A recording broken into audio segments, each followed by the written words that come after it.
All right. Welcome to the Ed Collaborative Gathering for Fall 2020. My name is Dr. Joy Barnes Johnson, and it's my pleasure to be able to be speaking to Khalil Benjamin, a senior at Princeton High School in Princeton, New Jersey. Take a few moments, please, and introduce yourself, Khalil. Hello, everyone. My name is Khalil Benjamin. I have been traveling and moving since I was very young. I am currently stressing over everything college and happy to be here. Excellent. Well, I'm so glad that we get an opportunity to revisit a conversation that we had back in the spring. So, you and a few of your peers got a chance to talk to me and one of my peers, a former teacher of yours, about what it was like to sort of expand the canon of literature. We use poetry to begin to think about how Black and Brown children can show up and be seen in the classroom. And you mentioned that We Wear the Mask was one of your inspirations. What do you think about this concept of mass learning now when you think about that poem and other thoughts? Mm. Uh, the first thing that comes to me is just a little joke. That's really funny how during the time I was saying it, I wouldn't know the effect that it would have on me. Looking at the current seniors when I said it, joking around with them. Oh, that sucks that you lost your senior year, and here I am starting my senior year online behind this veil, and having to wear a mask for the past 4 or 5 months just shows you the difficulty that comes with it, and all the things that you lose when you do wear a mask.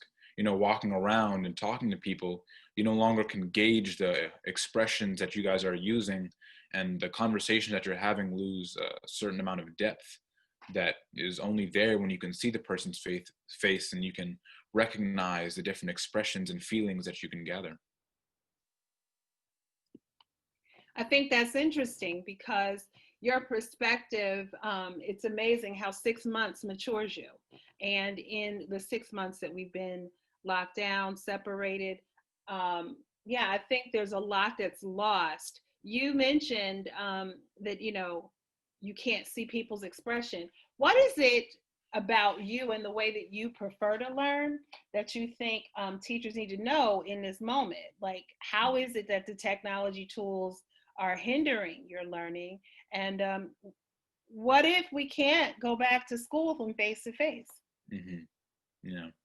So I started school. This is my first day today, and what I quickly recognized that when you're at the school, when teacher is talking to you, you're all in a classroom.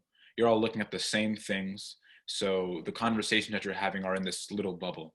But when we're all at home behind a screen, our entire surrounding, all of our surroundings are completely different. So we're all looking at different things. And what I noticed is my eyes kept wandering off and looking at the different things in my room as the teacher was talking. And my focus was less on the teacher and less on the content of what they were talking about and more on, let's say, my water jug or my books to the side. Less of my focus was on the teacher because I had so much more to focus on. There was no center point, center focus of the classroom anymore. And that I found really difficult. And then when you look on the screen, you don't see the teacher's full face. You don't see them as they are present in their full form.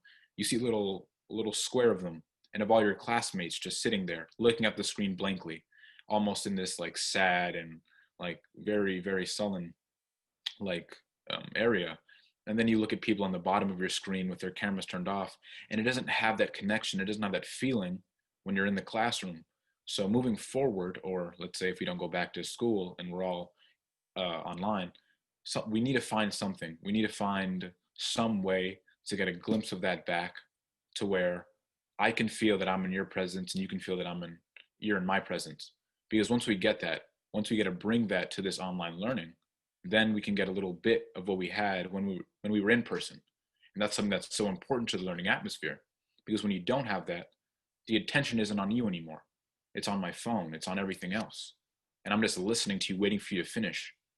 And I mean, what type of teaching is that? Why would I want to learn from that? Mm-hmm.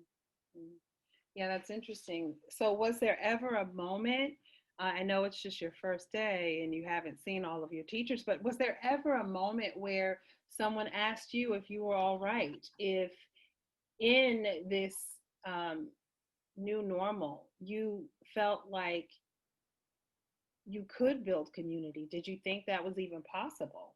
Hmm. Well, that was like the first question asked from every teacher today. It was, how are you guys doing? How do you feel about this? And I mean, the responses were all the same. Oh, we're fine. Oh, we're fine. It's okay. It's okay. It's cool. As everyone was just looking blankly at the screen. No one had any suggestions of how to change it because we knew nothing could be changed so quickly. And the teacher was there and she was smiling, but everyone else was just looking at her or looking at him, just looking at the teacher, waiting for them to continue their lesson. Because when you're not in the presence of someone, you feel less of a need to comfort them or to build some kind of relationship. When you're on the screen, you immediately, what I do is click it off. I just, okay, I see you on the screen. There's a distance between us, right? So now I'm only here to listen to you talk about this for this designated amount of time. But when I'm in your presence in the class, I'm there, I'm looking at you, where we're staring, we're looking at different images that you're putting up. We're in the same space, we're sharing the same air, right? And that just brings something to the table that online learning doesn't. So yeah, the first question that was always asked was, how are you guys doing? But very rarely was that answered, I think, honestly. I mean, we don't want to do this, right? We're having to do this. We have to do this. We all have to do this, right? So, I mean, personally, it's been hard, just first day, it's been hard. And that's just something that I feel like we have to be honest with the people around us. It's not something that we want to do. So you said something interesting. So somehow these masks, um, they are creating an environment that's not honest. What do we gain in being honest? And perhaps what do we lose in actually not revealing everything that that we're feeling in that moment, especially now when Mm-hmm. compared to before? Because I mean, I might argue that this is better. This is better. At least you're being protected. Mm-hmm. I might argue that for a lot of students, this is a better situation because now everyone is in the same boat Mm-hmm. of being flat and no one's personality is going to outshine another. Everyone has an equal opportunity to be heard. Mm-hmm. And then you have the choice to be seen or not to be seen versus to be intentionally ignored. So, what are your thoughts about that? Mm-hmm. Yeah. Well, I do understand the in-person, the disadvantages of that. You do have the people in the classroom that will outshine other kids, right? You'll definitely have those type of characters. But something that what I just feel is terrible is that there's no personality at all shown through the screen. It's all the same. Why do I want to be in a classroom where everyone is talking the same, is speaking in the same tone, is looking at the teacher the same way? There's no difference. There's nothing to draw me back to the class. there's no there's not that feeling when you enter a classroom at school and you see all different characters. You might have that quiet kid, you might have that one kid that's obnoxious, but you do have those different people. Will they both get to the teacher the same way? Will they both interact with the teacher the same way? Probably not. Right? In online learning, they probably will. They probably will have that advantage of being able to talk to the teacher the same way, being able to get all the information across, but they're losing their personality through the screen. So where is the honesty? Why aren't they being? They're not being honest with themselves, and they're not being honest with the class. This isn't who I am, right? Mm. I don't talk this way. I don't look at you and just stare at you. I'm doing this because everyone is either looking at me when I'm talking or looking at the teacher when they're talking, or we're all staring at this little green recording button. That's all we have. We have nothing to look at. We have nothing to joke about. We don't have that connection that we usually have in the classroom. While there might be some disadvantages to it, because you do have those unfortunate people in the classroom that do disrupt it, but you still have that. to have differences, and differences are amazing. I love that. The idea that differences are amazing, and sort of what we're experiencing now, all having to wear the same thing, all having to be the same way, um, this flattening of us all. Yeah, it's the kind of erasure that I think is common. So, Hmm. talk to us a little bit about what where you left off last spring. When Hmm. you were thinking about mass learning in the spring, what were you thinking about then that you are now rethinking or thinking about still? Hmm. So in the spring, I had no idea that I would be wearing a mask for as long as I have been wearing one, right? I had no idea. And my thinking was then, I had this quote that I said, it was something along the lines of, what if the book started in October and we were just finishing it in April? I was completely wrong. We were probably at the end of the second chapter in April, and we're still in the book right now, right? We're still here. We're so immersed in the problems. And the mask that I have been wearing is all worn. It's tired. It wants to go, but I'm still wearing it, and I will continue to wear it for as long as I have to keep other people safe from this virus that's out there. And the problem that I continue to see is people think we're over. People think we're done. People think this is it. We've finished. We've wrapped up, and the mask can go. The mask can't go. The mask can't go until we understand. Not till we understand. Until it's gone. Until it's gone. Until the problem is gone. We can't take off the mask because there's other people out there that will get affected when we do take it off.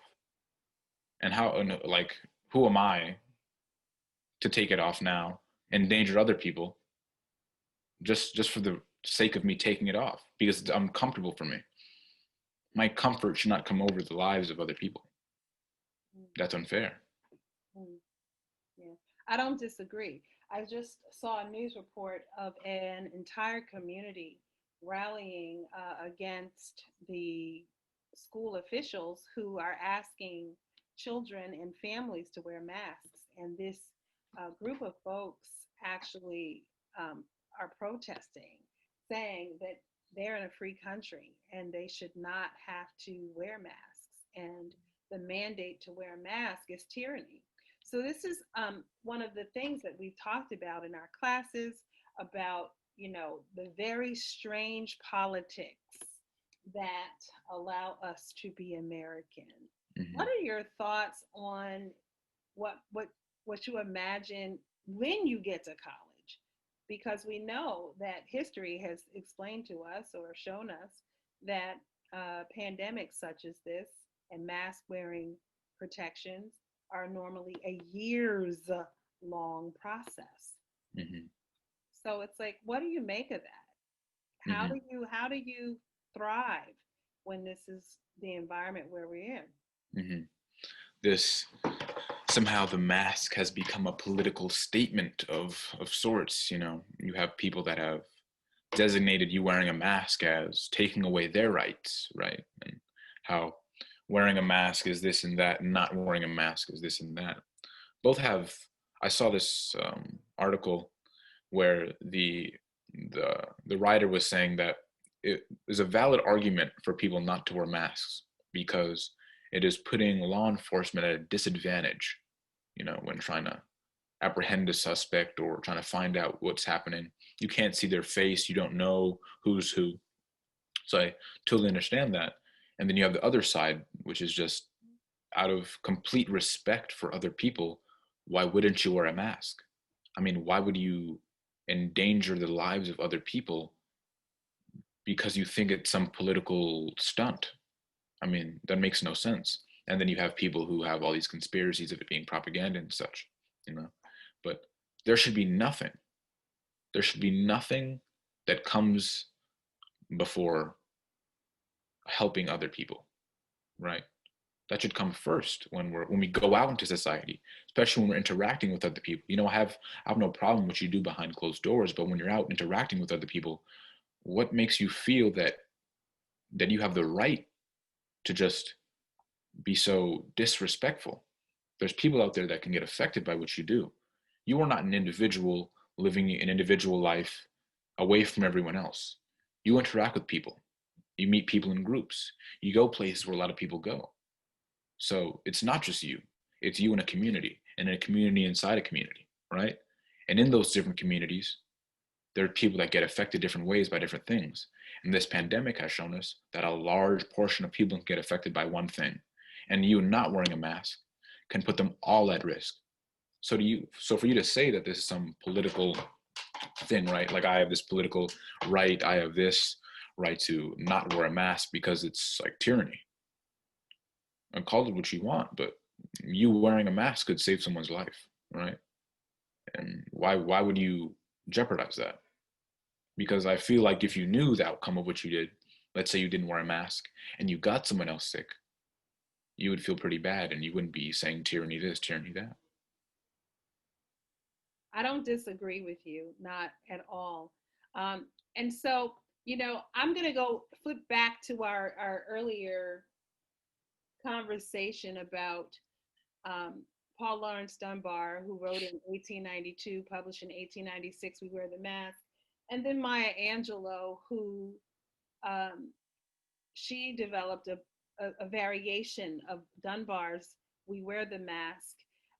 She combined it with For Old Men, and she delivered a spoken word that combined these two ideas. And she Mm-hmm. actually described a smile as survival apparatus, and Mm-hmm. how for certain folk, black folks, working class folks, folks who ride the bus, folks who carry bags, folks who do domestic work, these are things that we have now called essential workers Mm-hmm.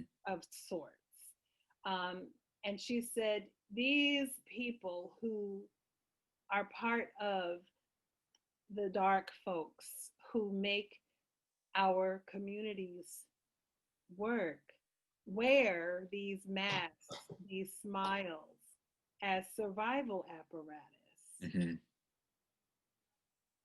What debt do we owe to the poetry of people like Dunbar and Angelo and others who Mm-hmm. remind us that what we think we see is not actually what is? Mm-hmm. We owe a lot. We owe a lot. I mean, they shed light on something that you can see today, like bright as day. You see people. I'm sure that we don't do it as much, but we definitely do it. We put on this poetic mask when we go out and we interact with people, or you can call it a survival technique that we do when we're around people that we have to be, you know, likable towards, we have to smile, we have to fake this, we have to fake that, because we are taught that the importance of them, their how they see us, how they view us, is the gold standard. That is what we need to achieve, right? This fake smile that we'll put on, we'll laugh when they laugh, we'll smile when they smile. I mean, that is something that's constantly taught as a survival technique, so that like we stay away from trouble, right? So in the spoken word, she was amazing. I mean, she pointed out the problem of having to do this, and I remember hearing someone talk about how like it was a black man and a black woman, and the black woman was asking the black man, was, why do you go out and smile for all these white people, and then when you come back home you show me the worst side of yourself? And then he responded, and he was just like, when I'm out there I have to be liked. It is my job, right? It is my job for them to like me and for them to love me. But when I come back, we are equal now, right? And all the hatred that I have for them, I am now putting on you. Of course it is unfair, but is the truth and is what I do. And I just find that really interesting, especially now when we look at these essential workers. They have to go out and deal with all types of stuff that everyone has to go through, right? Mm, And meet all different types of people, and then come back home or then drive back to wherever they are and just internalize it, right? mm, You mhm. don't see the anger that they face. You don't see any of that. They put on a beautiful smile for you, but as soon as they step away and turn their head, like tears fill their eyes. Absolutely. Absolutely. And it is probably one of the biggest tragedies, I think, of just having to live an oppressed life, right? These weird tensions where you're denied the ability to sort of exist in joy and happiness and to dream of freedom without gaze. And so it is certainly an unparalleled thing. So, okay, we're going to switch gears one more time before we um, shut it down. And that is, I want you to think about movies. I'm going to name movies where you have masked movies or television shows where you have masked characters. Mm-hmm. Tell me the first thing that come to your mind. What did you learn from watching them? Mm-hmm. Jason from Friday the 13th. Mm. Protection, survival, harm. Those are things that I get from the mask that he wears. I remember I was him for one Halloween. You know, it is something that is worn much different than the mask that we're wearing to hide, right? To veil. Mm-hmm. Okay. Um, okay, because I can't remember her name. She was an officer in The Watchmen. Regina King, when she wears the mask in The Watchmen. Mm, mm. Veil again. Veil is like the most important thing and the objective of a mask, right? The two objectives of a mask: stay hidden, and then perform whatever actions that you need to perform with it on. Mm-hmm. And it's interesting. I think in her character, she was doing it very much so to stay hidden so that she could actually execute justice. So yeah, it was both uh, secrecy and privacy and protection. I guess that's three things, but secrecy, privacy, and protection. And so it Yeah. served multiple purposes. Agreed. All right. How about um, Batman? Mm. Justice. First thing you think of when you think of Batman is justice, right? And what is his main objective? It's to perform justice. But the question that is, why doesn't he just take off the mask, right? Why doesn't he take credit for all the things that he's doing under his real name? And he's trying to separate those two lives, right? He's trying to have his superhero side, where he is this man who fights crime, and then his billionaire side, right? Who goes out and parties and goes to functions. It's a separation of lives so that he can perform two things and not be harmed in one and used in the other. Mm. So is Batman different than Catwoman? Just in character wise, So the function of the mask is the same. function of the mask is the same. So does the world need superheroes or does the world need something else? Hmm. I mean, it'd be amazing if the world had superheroes, right? How do you define a superhero? Do they have superpowers? Now, if people had superpowers, how would the world look like, right? Would it would it be what we always wanted it to be? Would problems be solved in an instant? Or would we have even more problems? People tearing them down, people viewing them as monsters. Mm. Two more. Killmonger. Mm. Hmm. Just hidden. Stay hidden and be hidden behind the mask. Be hidden behind the mask at all costs. Hmm. But now was his mask was an African mask. His was more of a reclamation Mm-hmm. of something that he thought had been stolen. Mm-hmm. And so was his mask or his stealing justified or reclamation of that mask justified? Mm-hmm. Yeah, 100%. Mm, okay. And so because we're in the land of Wakanda, what are your thoughts? Because I think that Chadwick Boseman, he wore the mask that grins and lies, Mm-hmm. that hid his face and shaded his eyes. And so in that, was he protecting us or was he being secretive? And why? Mm. I think he was protecting us. I feel that he was protecting himself too. I mean, he was going out and performing things that regular people wouldn't do, or regular people couldn't do, right? And he needed a mask to protect himself. It was an extension of the rest of his gear, right? It protected his face so that when he did come different places, he could be recognized, right? He could be recognized as who he is. But when he's out doing what so many other people couldn't do, protection was his number one thing because he wanted to be able to perform these actions for as long as he can.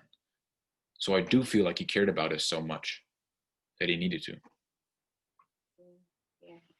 I don't disagree. I think that Chadwick Boseman did a fantastic job at helping us to see our better selves. And in doing that, he essentially allowed us, his fans, the people who needed the story of Black people who were kings and queens and scientists and ambassadors and um, landowners and environmentalists. He needed all of us to see ourselves in these characters. I think about Ryan Coogler, for example, and how in an interview he described how much he learned after being a director of that film and spending some time with Boseman um, and the entire cast going to Africa and the things that we take for granted here that we would never do. Um, how much he learned from that. And I think there is so much to be learned. I appreciate your taking the time to talk to me about where you picked up and the things that are not sitting well with you. Again, because I've been your teacher, I know that this has to be incredibly painful for you because you come to life in the classroom. But I hope that you will find moments to freedom dream and to reclaim your joy as you spend however long it takes to get through the school year. But I appreciate you, and I'm glad that we had the chance to catch up. Thank you so much. All right, then. Talk to you soon. Thank you. All right. Welcome to the second part of our conversation, Mass Learning with Yanni Ince from the class of 2021. This is Ed Collaborative Gathering, picking up where we left off before. And so I just wanted Yanni to have an opportunity to introduce herself. Go ahead, Yanni. Hi, my name is Yanni Ince. I am a senior now at Princeton High School, and I'm really excited to be doing this. Excellent. So in the spring, you mentioned how you were being changed and starting to realize how important your identity was as a biracial young woman. Pick us up. Where are you now that we've survived this pandemic 6 months later? And I am currently thinking about sort of the intersectionality in my life. So given the pandemic and the situation that's going on, then also the Black Lives Matter movement, I think between both, we've seen in this country kind of racism towards Asian people in this country, and then also with the Black Lives Matter movement and police brutality, again, sort of racism towards African Americans. As a member of both of these communities, I'm kind of just trying to digest it all and sort of have discussions with my peers about the importance of this moment. Excellent. So this podcast, I shared it with you, and the kids are all right? Because a lot of people are actually thinking that kids are better off than adults in this moment. And I'm not sure that that's actually true. What was your impression of this podcast? How did it move you? It really just made me sad, especially for the middle schoolers. Some of them are talking about the way that their other peers are treating them, sort of like, oh, you're Chinese, so you have to have the coronavirus. Or like, I don't want to sit next to him because he's Chinese, so that means I'll get the coronavirus. Um, and it made me really upset for the kids because, they're really young and that's not a nice thing to hear. But it's not dissimilar for from some of the conversations I've been having with peers in our high school. So I've had conversations where people are kind of not so much, oh, I don't want to sit next to you because you're Chinese and you have the coronavirus, although there was something kind of similar to that in our high school, but that did get shut down very quickly. But more kind of conversations in which people were like, before the coronavirus came to the United States and it was such a big problem here, people were kind of like, yeah, that's not an issue. It's not something we have to worry about because the Chinese people don't have the technology to contain it. So even if coronavirus does eventually come to our country, it's not going to be an issue. We are more technologically advanced. We have better hospitals, better education. So it's not going to be a problem. And I kind of, had these conversations like, have you been to China? I mean, I lived there. I know what's going on there. They have, the hovering trains. We don't. They have the technology. This isn't they're not able to contain it. Like, this is actually an issue. And so I think part of this kind of idea that, they don't have the technology, they don't have the means to contain this virus, definitely contributed to this issue that we're in now. So of course, you're drawing to lighten up the conversation a little bit. You are drawing a parallel to one of my favorite films in the Black Panther, when there was this like strange moment where the people of Wakanda, they heard outsiders who'd never been to Wakanda talk about how primitive their culture was and how they didn't have technology. I can't help but think that we've lost our real life T'Challa with Chadwick Boseman. But I think if you were to think about popular culture and its ability to transform the way we think in this moment, even about Asian culture or Black culture, what would you want us to know? What are you thinking?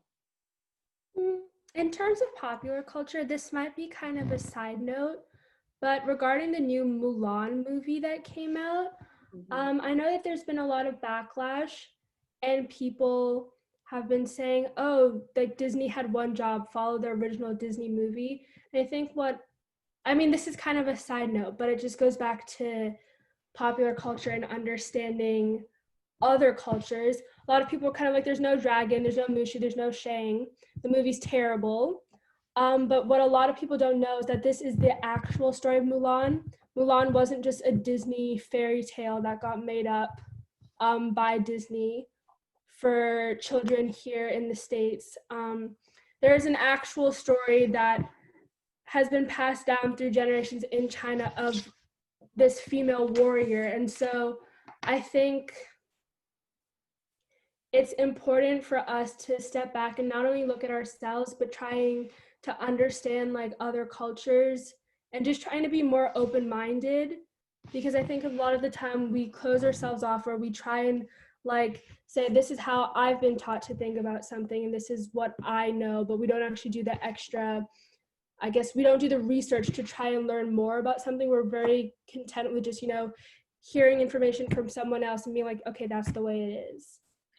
Yeah, I think that's an important thing. And I think we owe a huge debt to writers and to artists who go back and reclaim these ancient stories. And so thank you for saying that. I mean, there are other reasons to be mad at Disney, but certainly the reality and an attempt to represent lesser known stories are important. It makes me think about, Black is King. It makes me think about This is America. it makes me think about Lovecraft Country. It makes me think about all of these things. And I follow a couple of people who have, again, decided to be in solidarity with movements for social justice. And so in our closing thoughts, just tell me a little bit about what it's like for you. You are a senior. Where are you? What is it like to wear a mask now?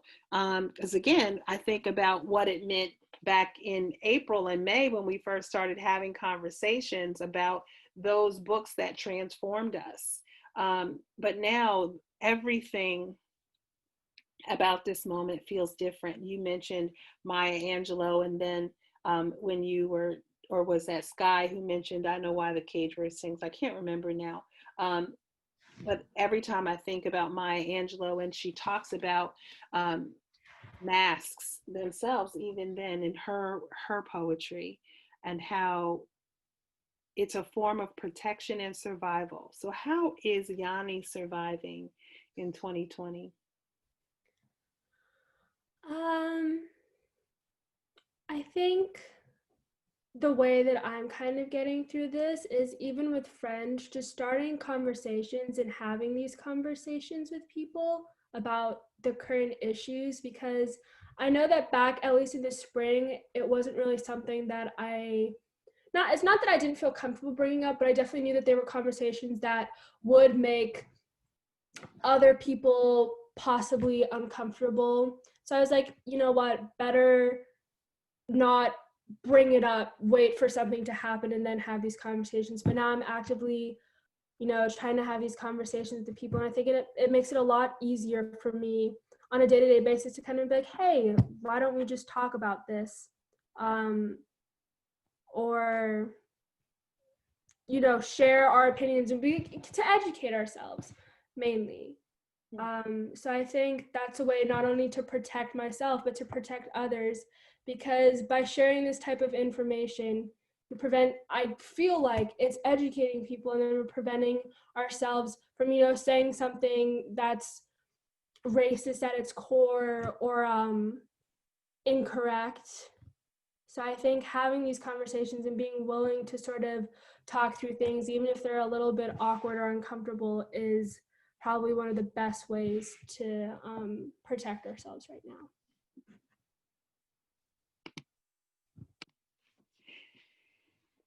And so, as moderator of this conversation, I wanted to extend it beyond mask learning that Khalil and Yanni have shared into what I'm calling mass teaching.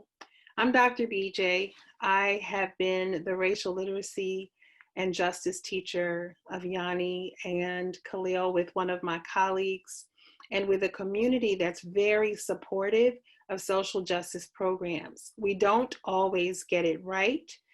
However, we have committed the last 3 years of curriculum and programming to holding up mirrors so that our children see themselves and develop confidence. And it's been challenging. And so to be one of many educators in this space who are dealing with the strange tensions of this moment has been humbling at best. But as their teacher, I can sort of see the pains that they've endured this year, and want to always encourage them. But I have to realize that if nothing else, 2020 has taught us as educators to take care of ourselves as well. And so it's amazing. I saw on Instagram this post by Heidi Ambrose that I wanted to share. She captures it beautifully, what mass teaching as a Black teacher in 2020 has been, and the things that we are made to carry as educators in this moment, whether it be tone policing or constantly proving our value and our worth, the constant racism that we suffer, sometimes at the hands of our own students, or having to serve and protect students in spite of their racist tendencies. having to serve and protect students who are being ridiculed or bullied in this moment has been a challenge, as we face our own aggressions from other folks. Parents being afraid for their children, and or having anxiety about what it's like to be in this moment, recognizing their own tentative footing. It's humbling to have to deal with your own personal anxiety and the anxiety of not knowing where your own children are as you serve other people's children, not having information because the information is changing so rapidly, or having to deal with the climate that we're living in, political climate and such, that keeps information from being authentic. The propagation of misleading reports or insufficient evidence makes it difficult, because as a teacher, you're a planner. Taking the responsibility for public health and economy as an educator, realizing that now, on top of the things that we're carrying as educators, we're carrying these things as humans and constantly being exposed to all kinds of hurt, all kinds of dis-ease, all kinds of cancer. I'm forced to think about this moment in all of the anti-racist material that's coming out, and it's also making me think. It goes back to what Dunbar was able to accomplish in 98 words, where he revealed that our resistance would be necessary for the world's gaze, whether we wear a mask to hide our face and shade our eyes because the world doesn't understand us, or to do what Maya Angelou was able to accomplish in 82 words, which was to combine the sentiment of Paul Laurence Dunbar 100 years before and her own words, reminding us to, in this moment, survive. We want to do more than survive. We who are dark want to do more than survive. Thank you, Bettina Love, for inspiring us. Thank you, Goldie Muhammad, for inspiring us. Thank you, Kim Parker, for inspiring us. Thank you, Valerie Brown, for inspiring us. I want to thank my students for inspiring me, and to encourage everyone on this call to continue to not only learn with masks on, but to teach with masks on. Embracing the fact that whether we have on a mask, a veil, a curtain, we need to provide windows and doors for our students, Black and brown, but also sliding glass doors and pathways for our non-Black and brown students to gain entry into this space where we understand and respect vulnerability, and at the same time sort of just move forward together. I believe that there are 3 ways that we get to this place called racial literacy. After getting to the table, we use whatever courage we can muster after a trigger event to say something and find other people who will walk on the journey with us as kinfolk. And then, in walking together, pursue joy without stereotype or gaze. And we appreciate each other better by doing so. Thank you so much for joining us. I appreciate this opportunity to share. Follow us on Twitter at Dr. Joy B. Joe at Twitter, and looking forward. Take care. Have a good night.